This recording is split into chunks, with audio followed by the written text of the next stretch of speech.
নমস্কার, আমি ইন্দ্রাণী। আজ আমি আপনাদের একটা সত্যি ভৌতিক ঘটনা শোনাবো।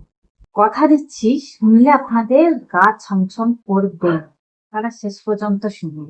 ঘটনাটা কার জীবনে ঘটেছে, কে আমায় বলেছে, এটা আমি প্রকাশ করতে পারবো না, কারণ সে বারণ করেছে। যিনি বলেছেন তিনি একজন মহিলা, ওনার বয়স এখন 40 বছর। যখন তার জীবনে ঘটনাটা ঘটেছিল তখন ওনার বয়স ছিল 13 থেকে 14। ঘটনাটা ঘটেছে উনি তখন স্কুলে পড়তো, 8-এ পড়তো, ঠিক আছে। ওনার স্কুল থেকে ওনার বাড়িটা বেশ খানিকটা দূরে, মানে দূরত্বটা অনেকটা, তাই উনি স্কুল গাড়ি করে স্কুলে যেতেন। স্কুলে থাকে না মিনি বাস বা বিভিন্ন রকমের গাড়ি বাচ্চাদের আনা নেওয়া করার জন্য, উনি ওই স্কুল গাড়ি করে যাতায়াত করতেন। দিনটা ছিল শনিবার, মানে ছুটি হয়ে গেছে, শনিবার দিন ছুটি হয়ে গেছে।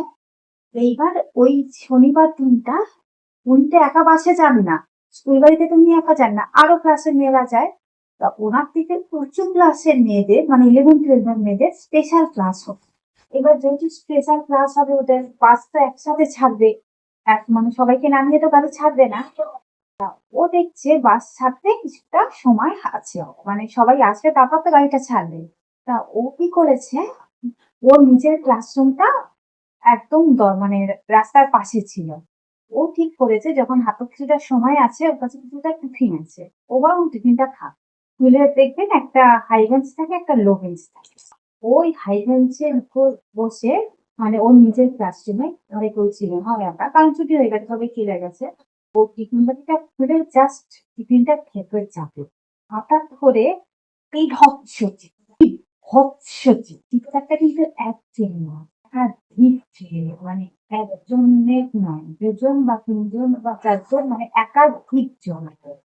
ওর তো খাওয়া তখন মাথায় উঠে গেছে, ও তখন সঙ্গে সঙ্গে টিফিনটা বন্ধ করে এক লাফে বেঞ্চ থেকে নেমে ঘর থেকে বেরিয়ে যেখান থেকে চিৎকারটা এসছে, সেটা হচ্ছে সিঁড়ির পাশে একটা সরু স্পেস আছে, সেই পাশ এসে, মানে ঘরগুলোতে স্কুল ঘরগুলোতে একটা হল ঘরের মতো না, সেই সরু স্পেসের পাশ দিয়ে যে ঘরটা গেছে সেই ঘরে।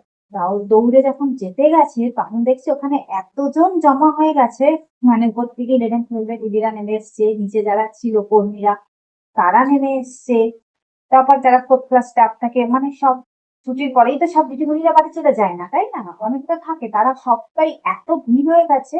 তার ঘটনাটা এক্সাক্ট কি ঘটেছে সেটা ও আর জানতে পারেনি।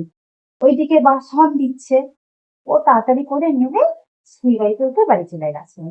ভীষণ কৌতূহল, পরের দিন রবিবার, তারপরে কি সোমবার, সোমবার না হলে তো যেতে পারবে না, স্কুলে যেতে পারবে না। কৌতূহলে ও রবিবার কাটালো, সোমবার কাটালো। সোমবার দিন যখন ও স্কুলে যাচ্ছে, গিয়ে দেখছে, মানে অতিরিক্ত কম, মানে যারা স্কুলে মেয়ে এসছে অতিরিক্ত কম, মানে হাতে গোনা কিছু মেয়ে এসছে। কি হলো ব্যাপারটা, ও যখন সিঁড়ি দিয়ে উঠতে উঠতে ক্লাসে যাচ্ছে তখনই আশেপাশে শুনছে ভূত দেখেছে, ভূত দেখেছে, এই কথাটা ওর কানে গেছে। গিয়ে ওর সাথে যেই মেয়েটা থাকে সবসময়, ওর যে বেস্ট ফ্রেন্ড, ও গিয়ে প্রথমে তাকে গিয়ে বলেছে, জানিস আমি এরকম সন্ধ্যার টিফিন খেতে গেছি, তুই তো চলে গেলি, তা আমাদের বাসটা ছাড়তে দেরি হবে বলে আমি এরকম টিফিন খেতে গেছি, এরকম চোখ চিৎকার করেছে সিঁড়ির পিছনে। তা ও বলছে যে ওখানে যারা চেঁচিয়েছে তারা ওর ওই মেয়েটার পাশের বাড়িতে থাকে, আর ওর সেই বান্ধবীর পাশের বাড়িতে। ঘটনাটা কি হয়েছে সে সব থেকে ভালো জানে। ঘটনাটা হচ্ছে ওখানে তিনজন ছিল। ওরা দেখেছে জানলার ঘুরে একটা মেয়ে বসে ওদেরকে পা হাতে, মাঝখানে যে আঙ্গুল দুটো থাকে ওই আঙ্গুল দুটো দিয়ে ঢুকেছে, বা হাতের মাঝখানের আঙ্গুল দুটো দিয়ে ঢুকেছে। মেয়েটা স্কার্ট পরা, দুদিকে বিনুনি করা, একটা মেয়ে ওখানেই অজ্ঞান হয়ে গেছে, বাকি দুটো মেয়ে চেঁচিয়েছে, ঠিক আছে। যখন ওখানে গেছে তার দিদিমণিরা ওদের স্বাভাবিকভাবেই বকাবকি করেছে যে ভয় দেখাচ্ছ না, মেয়েরা স্কুলে আসবে না, এসব কিছু হয় না, কাঁদতে কাঁদতে বাড়ি গেছে। এবং পুজোর স্বাভাবিক কাঁদতে কাঁদতে যখন বাড়ি গেছে তখন জিজ্ঞাসা করবে সবাই কি হয়েছে কি হয়েছে, তখন ও এইভাবে জানছে ঘটনাটা কি গেছে। স্কুলের হেডমিস্ট্রেস সব গার্জেনদের ডেকে একটা মিটিং করলেন যে এগুলো কিছু হয় না, এগুলো সব কিছু সংস্কার, ভূত বলে কিছু নেই, বাচ্চারা নিয়ে আসে, এর একটা পবিত্র জায়গা, এখানে মা সরস্বতীর বাস, এখানে করে কেউ স্বেচ্ছায় কেন চেঁচাবে, মজা করার জন্য চেঁচালো, অজ্ঞান হয়ে গেল কি করে, একটা মেয়ে সেন্সলেস হলে কি করবে?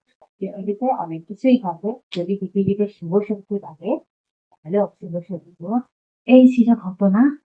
আবারও বলছি, কে বলেছে কার জীবনের ঘটনা এটা আমি ভিজুয়ালি প্রকাশ করতে পারবো না। পুরোটা শোনার জন্য অনেক অনেক ধন্যবাদ। যদি আপনাদের কারোর জীবনে এরকম ঘটনা থেকে থাকে আমার সাথে শেয়ার করতে পারেন বা রেকর্ডিং করেও আমাকে পাঠাতে পারেন। কমেন্টে আমার সাথে যোগাযোগ করুন। আমি রিপ্লাই করবো। আর দেখা হবে। বাই।